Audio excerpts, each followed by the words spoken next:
si Ma'am Cherry Ann. Nandito po yung RHH namin po, si Sir Eleanor Season, and the rest of the guys po, our colleagues from Vestano Properties and Development Corp. Any message po para bago po gawin ang bahay po ninyo, ma'am?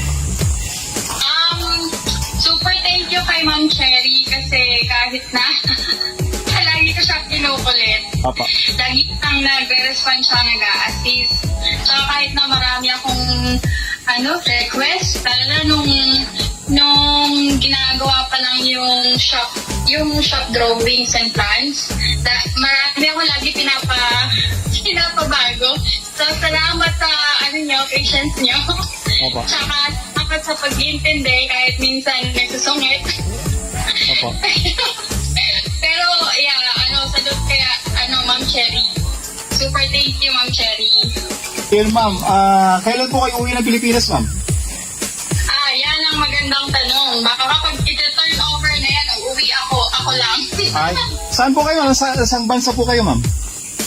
Nasa Canada po kami. Ma'am, thank you po sa trust ko sa amin, lalo na po sa Vestano po. Heard. Salamat po. Salamat sa pasensya. Ma'am. At salamat sa So much ma'am kasi yun nga po, nasabi ni Ma'am Cherry Ann kanina, pinili niyo po yung Vestana, and then sana maging safe yung pag-uwi niyo ma'am, and then maraming salamat po. God bless po.